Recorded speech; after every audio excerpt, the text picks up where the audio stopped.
So we're dealing with crazy economic times right now. We've got a market that is up really high one day and dropping like a rock the next one. Where as investors, as cash flow investors, can we put our money to ensure that we don't have significant volatility and we continue to receive enough cash flow? I've gotten a lot of questions recently about the JP Morgan Equity Premium Income ETF, or JEPI. JEPI pays its dividends out every single month, and when I looked at it as part of a larger dividend ETF review a couple of weeks ago, it was one of the top performing ETFs. We're going to take a comprehensive look at JEPI. We'll look at the expense ratio. We'll take a look at what the underlying portfolio consists of, and then we'll take a look at JEPI's performance in my own custom spreadsheet to see how it's performed year to date over the past year and since origination compared to the S&P 500, which JEPI itself says it tries to compete against. I'm coming at you in this video with the most comprehensive review of JEPI you're going to find on YouTube.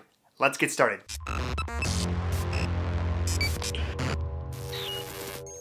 All right, so let's take a look at some of the basic information we need to know about the JP Morgan Equity Premium Income ETF. Current price per share as of June 10th, $55.68 per share. Now, year to date, the fund is down 8.18%. It's got a really low expense ratio when you factor in that it's actively managed, and we'll come back to that in just a second. Right now, the annual expense ratio is 0.35%. One of the biggest things we need to understand is what exactly is JEPI and why is it different than other high yield dividend ETFs out there? Now, when it talks about their portfolio, and we'll come back to this in a second, it says it employs a proven bottom-up research process with stock selection based on our, keyword here, proprietary risk-adjusted stock rankings, and options overlays which allow for income generation that flexibly adjusts with the market. Now, what exactly are they talking about here? First off, when they talk about proprietary and bottom-up research, what they're essentially telling you is, we know how to pick stocks, and what's more important here, we're not going to tell you how we do it. Now, this bothers me a little bit. I like to know if I'm investing in a dividend ETF, if I'm not making my own dividend stock selections, I want to know what criteria are you using to pick your stocks? And that way I know you're being consistent along the way.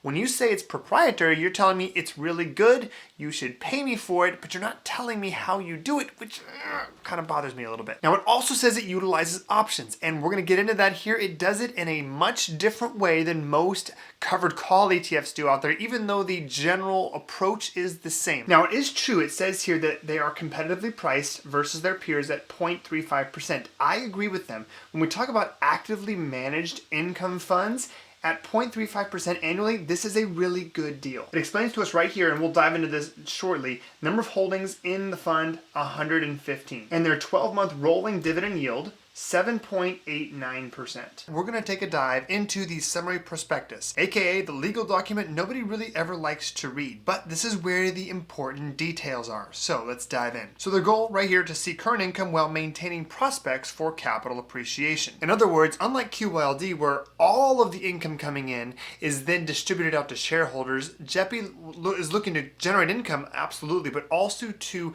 maintain the ability to actually increase the capital value or the capital appreciation of the fund. We talked about the management fee, 0.35% right here annually. All right, the fund's main investment strategies is to seek current income while maintaining prospects for capital appreciation. We knew that. The fund seeks to provide the majority of the returns associated with the fund's primary benchmark, the S&P 500, whilst exposing investors to less risk through the lower volatility and still offering incremental income. Now, to do this, they create a portfolio of equity securities with a lower volatility level than the S&P 500 index, and also investing in, keyword here, equity-linked notes, also known as ELNs.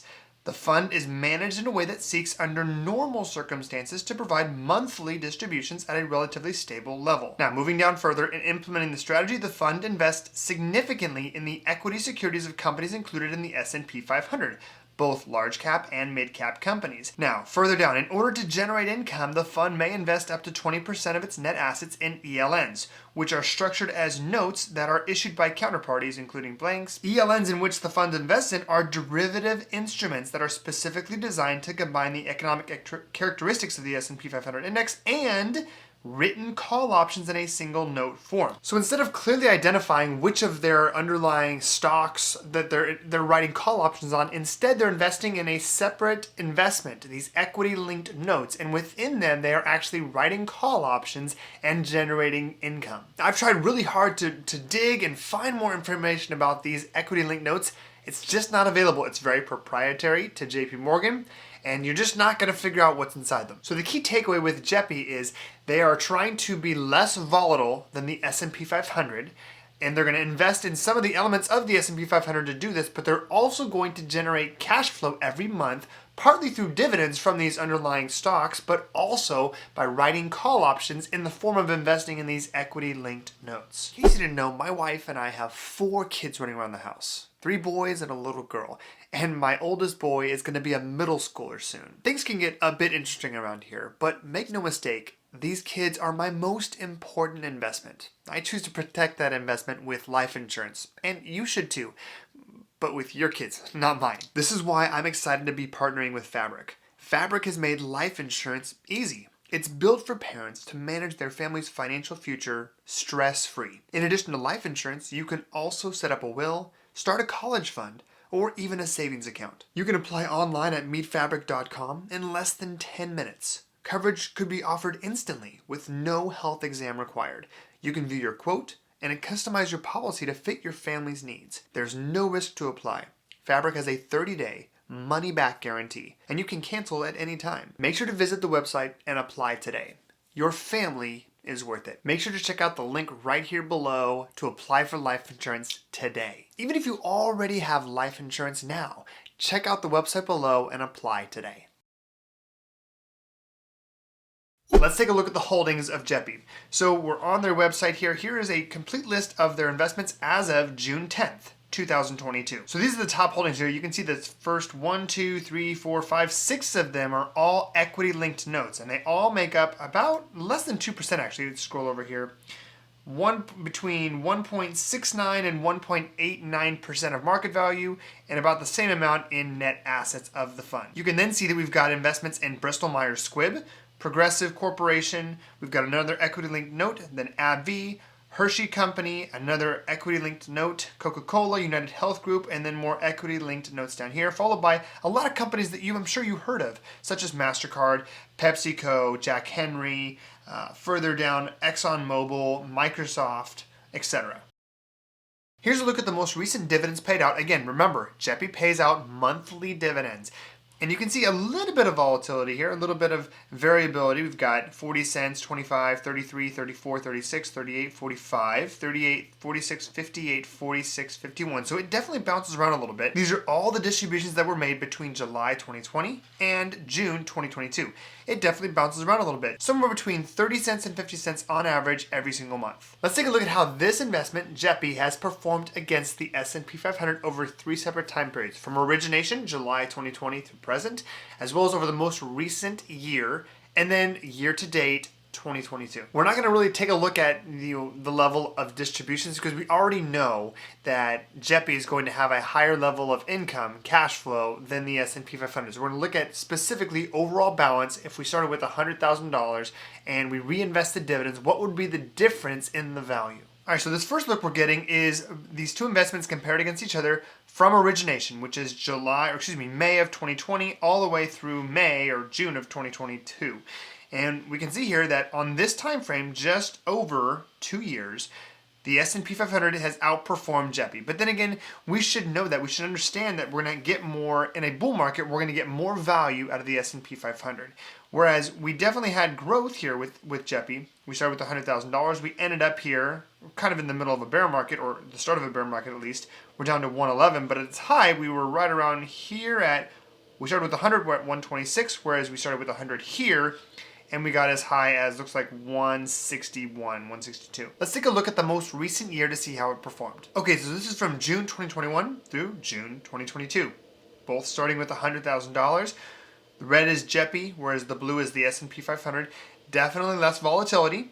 less ups and less downs, but not as good a performance for the majority of this time. However, as we moved into 2022, we can see here that they're pretty much almost exactly the same value. And then let's take a look here at the most recent year-to-date returns. So we've got blue is JEPI and orange is the S&P 500. So year-to-date, we can see that JEPI has definitely outperformed. We see less volatility, less downside risk here in a downwards trending market because that cash flow, those call options are actually generating some premium, some income that's helping offset the downturn in the markets. And taking a look at these charts from origination over the past year right here and over the past, 6 months or so, can you make the case that JEPI has less volatility than the S&P 500? Yeah, I think you can. Especially year to date, we can see that it just didn't drop as much as the S&P 500 did. Over the past year, it didn't perform as well for the majority of the time. It was not quite as high up, but at the end of the day, it ended up almost at the exact same point, just with less volatility along the way. And looking at the 2-year return, it clearly underperformed the S&P 500, but definitely had lower levels of volatility. Now, we are going to take a look soon, not in this video, but very soon at the top monthly dividend ETFs. But let's just take a step back here and say, well, why would we invest in JEPI? What is our goal? Is it in alignment with what we're trying to achieve? In my opinion, you wouldn't really want to touch JEPI unless you needed some element of cash flow now, or you were adding it to a cash flow portfolio. We should not be investing into JEPI to increase capital value of our underlying portfolio. Aside from reinvesting dividends, which is always going to help increase the overall value in the future, we can't expect that the overall price per share of JEPI to go up significantly over time. It's going to have some positive capital appreciation, but the primary goal is to have some of that, but also to generate monthly income. So what I like about JEPI, first off, I like the low expense ratio. There are a lot of dividend ETFs out there. Some of them have really high expense ratios. Some of them have ultra low ones. I think of SCHD with 0.06%. At 0.35% for an actively managed fund, that is not that big of a deal. I also like how they don't lose capital value over time, which is always the big concern with QYLD. I also like their dividend yield. It's not ultra high, but it's also not low either. Right between 7, 8, 9% for a dividend ETF. It's really, really strong. Now, what I don't like so much about JEPI is the proprietary nature of just about everything they invest in, right? You have no real insight into why they pick the stocks that they pick. They just do what they do. And they also don't share with you what the underlying investments look like for those equity linked notes. You just kind of have to trust them and just look at the overall numbers, whereas many other investments are very transparent in how they choose, or at least they show you, they're very transparent about what they're holding as far as call options, though they might not always share with you what they plan to do in the future and the exact criteria they choose them. In the very next video, guys, we're going to take a look at the top monthly dividend ETFs. I'm going to share with you my favorites. We're going to look at the actual data to see how they actually perform over the past couple years, and from there you can make an informed decision as to which investments are perfect for your portfolio based on your investment objectives. Make sure to leave your 2 cents down in the comments below. I respond to all comments that I receive on the day I post a video. That's all I got for you guys in this video. Have a great rest of your day, and please continue to stay healthy, both physically and financially. Have a good one.